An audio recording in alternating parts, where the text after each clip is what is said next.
Hey everybody, Josh the RV Nerd here at Bish's RV, looking a little bit silly today, admittedly, just trying to stay warm because I failed to look at the weather report before I drove 3 hours to my sister's store up here in Ludington, Michigan today to record, so I had to grab whatever stuff I had in my car to layer up the best that I could to get through this to get you the footage today. Appreciate the dedication and the effort. If you're new with us, make sure you hit that subscribe button or like our video. So what are we looking at today? The 19 RBHL. You can call it Salem, you can call it Wildwood, because they're the same thing, but don't call me Shirley. Nice little Leslie Nielsen airplane reference for you today. Side note, trivia note, he did not know he was auditioning for a comedic role. He delivered that deadpan delivery because he thought it was a dramatic action movie, and then later found out he got the role in a comedy. Neither here nor there. Well, what are we looking at for 2023 updates on this RV? They've improved the tires. They've improved the solar package. Optional, but they've improved the solar package. They've improved the air conditioner. And some folks might argue this, but I think a lot of people will agree they improved the interior by getting rid of the carpet in the slide out. So this is now a completely carpetless RV. It has no vents in the floor. There's even little drunken uncle leash latches outside. It is a nice camper if there's one or two of you, and maybe you got a four-legged furry friend or something like that, whether you got, the canine or the feline variety. Although I've found that there's some folks that camp with various lizards, birds, all kinds of things.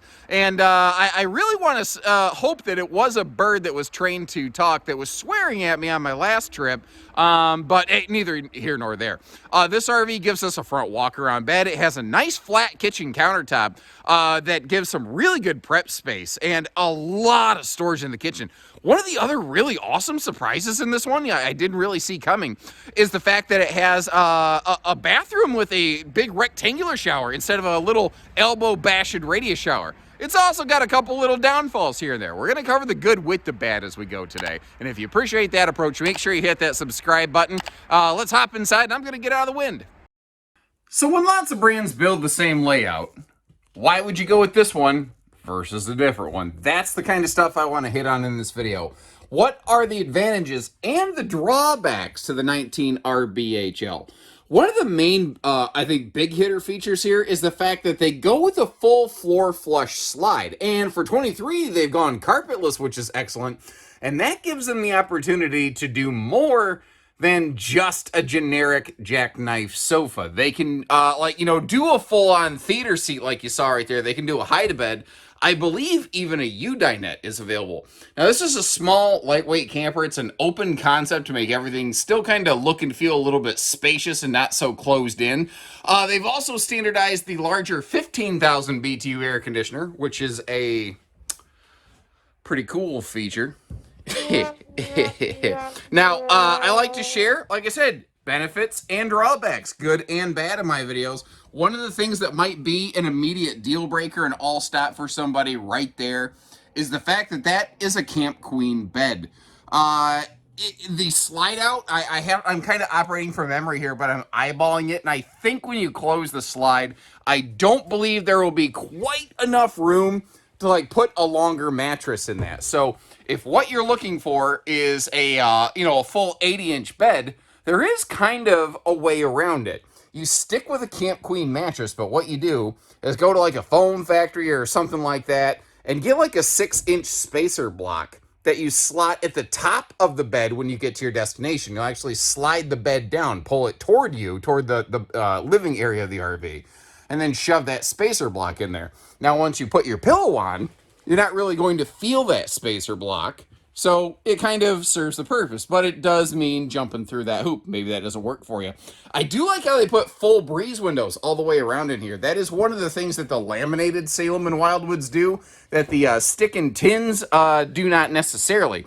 A lot of the stick and tins will give you breeze windows on the slide sides, but not necessarily all the way around the slide like the big panoramic viewing window right there. Now, we mentioned that you do have a couple different seating choices.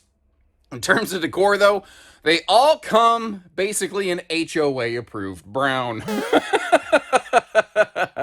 The RV, by the way, is a conventional 6.5-foot interior height. This isn't trying to be super big, super large, or anything like that. It's trying to be like a good checks the boxes, what I call smarter class kind of brand. And I think as we go a little bit further here, you're going to see some awesome features in this thing, maybe a little bit more than meets the eye, like, you know, a transformer.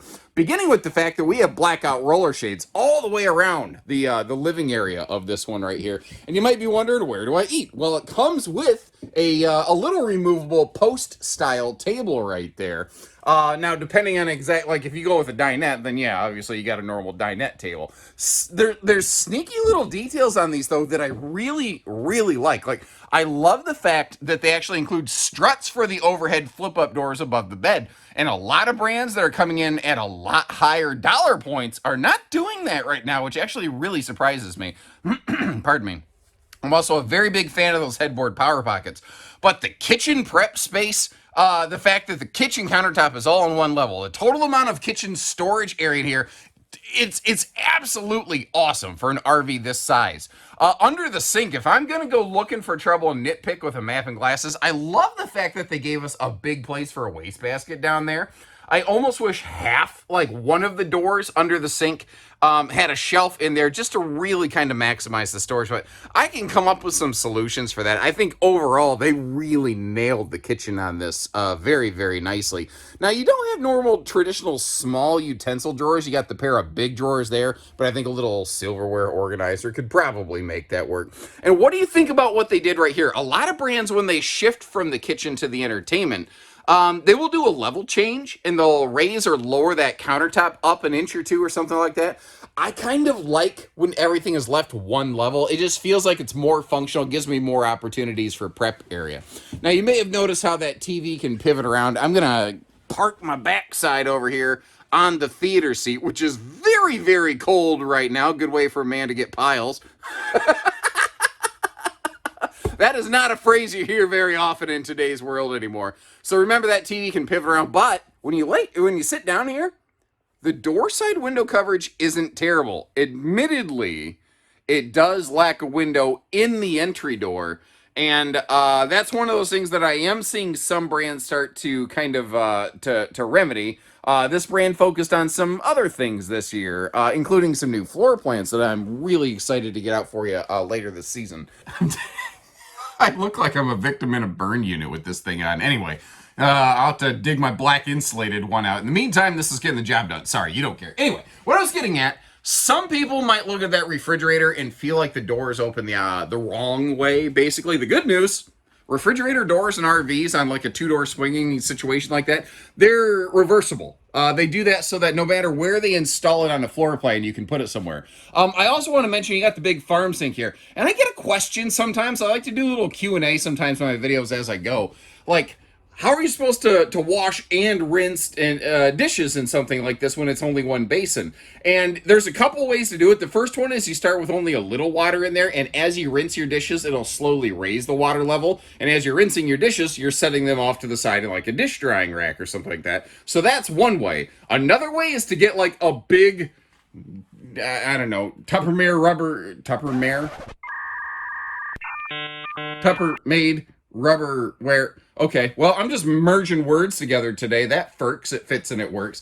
But get like a big plastic dish for like leftover goulash or something like that, and use that as your little rinse basin inside the sink. So you can absolutely still wash and rinse in one big farm sink. Also, if you happen to be watching a baby for a weekend, you can bathe a baby, little puppy, something like that in this thing. Whatever works for you.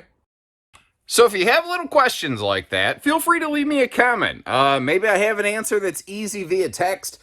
Maybe I can try to help cover it in like a future video like this. Maybe it's a kind of question that deserves its own little video. I don't know. But you folks continue to drive me, so keep those questions coming and I'll do my best to fill in the blanks. The skylight there is really nice just to help fill in for the fact that it's not extra tall ceiling. That does, for the most part, walking around the RV, it's not an issue. Where that does kind of yield a challenge for some folks is kind of like the short bed. It doesn't have an extra tall shower. Now, I will also say this. It's got another of those big skylights directly above that nice rectangular shower with some very good elbow room in there.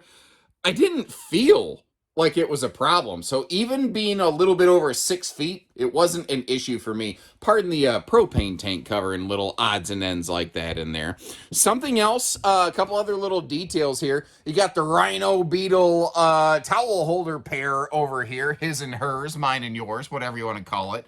And then we do have the dollar store 4-inch fart fan. That seems to be the standard default in this class and many classes above it, although there are some exceptions. Rockwood and Cherokee being a little bit notable about being very good about putting bigger fans in there. A porcelain foot flush stool is a nice surprise. Also, the legroom was all right. It wasn't amazing, but it wasn't bad by any means. The elbow room was actually a nice surprise. I had a lot more room to get around that thing than I thought I was going to, and that always makes me a happy camper. And they do a fantastic job with traveling access on this. A lot of RVs, when the slide's closed, you have to do what I call the travel trailer two-step. You got to sideways step through this thing like you were walking along a cliffside on a narrow ledge or something like that, where you're like body hugging something. You don't got to worry about that here. But this is what I was saying. You have to at least travel with a Camp Queen mattress setup on this one. And because, you know, they did try to minimize the total length. They didn't want to make it too long or anything like that. So, as a result, we have a Camp Queen bed. But we're also shorter and lighter than some other RVs. So, if you're a little bit more gravity friendly, that short bed isn't a problem. This might just be an awesome, awesome option for you. Now, being able to get to the kitchen, the refrigerator is dead behind us. There's no question about being able to get to that. You can get to the bathroom over here. Your, what I call nap, crap, and snack-tastic accessibility factors are all checked. This is a very Cracker Barrel compliant camper, where if you got to pull over into like a Walmart parking lot for the night or something like that, this one is, it's a traveler's friend for sure. Now, if we're going to start talking towing, this one really has some awesome towing elements going on. First of all, the short length, the fact that this maxes out around 7,500 pounds, and the fact that we have wide stance axles now running on Goodyear tires, that is a 1, 2, 3, 4 punch combo right there that would make even Street Fighter and Mortal Kombat enthusiasts jealous, with some awesome travel functionality on this one. Not to mention, you know, again, when you have that slide close getting through the RV, very simple, very easy. Again, I do apologize for the weather today. I can't control Mother Nature, but I can make sure that we still get some value out of this video today. Again, no window in the entry door. That is kind of just a little thing for me. It's not going to be a deal breaker for me, but I don't know, I would kind of like it to be there. You can see right next to where it says Salem Hemisphere HL, which basically means Hyperlite, their word for ultralight. You see a little bracket outside. That's an outside TV bracket. Now down here, you've got your wide stance stability axles. And this is about as short of an RV as you're going to run into, where you still encounter wide stance axles. And what those are going to do, they're not a replacement for a proper anti-sway load leveling hitch system, also commonly just referred to as weight distribution, but technically two different things typically. What I'm getting at is those are an awesome supplement to. And if you've got a shorter wheelbase vehicle, which I think a lot of people, smaller, lighter duty vehicles might be looking at a smaller camper like this, that is an awesome, awesome feature. The wide stance axles, I've talked to a lot of RV delivery drivers. They actually say, man, those things, they really do tow very nicely. So they do walk the walk, as it were. Once again, the windows vented for airflow all the way around. And you can see how they are, again, those slide side breeze through windows right there. Up front here, one of the cool things on this RV is they give it a very generous front pass-through compartment. And they're also very good about making sure that you can really maximize the cargo space by doing stuff like getting things out the way, like ludicrous over here. Like if you get the optional 200-watt solar package, last year 100, now 200-watt package, the charge controller's out of the way, and the battery disconnect is up here at the highest point in the radius of the nose, where shifting cargo just is not gonna smash it. That's just a key smart little detail right there. These are available, by the way, with some push-button simplicity, with some power stabilizers, which is what we're looking at up there. But notice how they really tuck up out of the way. One of the cool benefits of power stabilizers, I don't think I've talked about it very much, is the fact that they give you a little bit more ground clearance. Typically, it can vary a little bit, but compared to common scissor jacks, like, hold on, I'm going to back up a little bit. You see how these stick down pretty far. Scissor jacks are less expensive. They're lower weight also, but they do hang down a little bit more. So depending on where you're camping, that extra clearance might be a very beneficial thing. You saw all the underbellies enclosed. It is also forced air heated. They are using a radiant barrier layer down there, and they do have tank heaters on all their holding tanks on every single Hemisphere or Heritage Glen model. This kind of surprised me, and this was a little bit of a, wow, really? You did that, huh? They did go with a 2-stage sewer outlet situation.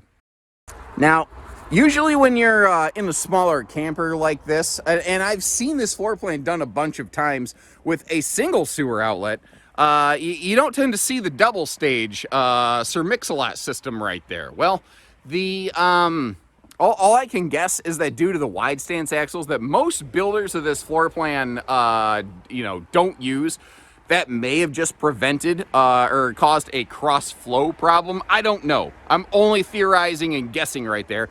What I do want you to know is that it is a 2-stage sewer outlet. I know that that's a problem for some people, and I hope you appreciate that I went out of my way to bring some attention to that, because with some crafty camera work, I could have avoided it, but being fair, candid, and transparent, that is my goal in these videos. Now, the RV is outfitted with that 200-watt optional solar package up on that walkable roof, and you can see this year they did prep these for those telescopic removable ladders that last year, that just flat out wasn't there.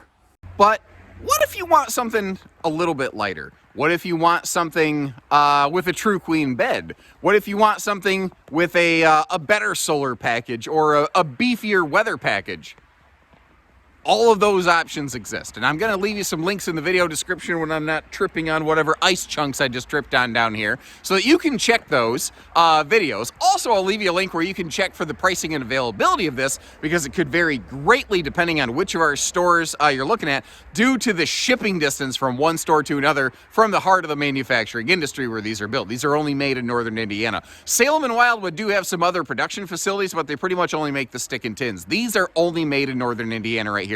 The Hemispheres and Heritage Glens. So if you learned something from this, if you found it beneficial, if you just found it a little bit funny watching me look like an idiot today with my little head bandage on, hit that like button. And if you're new with us, make sure you hit that subscribe button, because as you can see, even when the weather turns frightful, I'm going to be out here doing the best I can for you. And if we're willing to get out here in the inclement weather to give you that information before you've even picked up the phone, imagine what we'll do for you when you do give us the chance to earn your business. And when you're ready, we are ready. But until next time, take care, stay safe, have fun, and happy camping, everyone.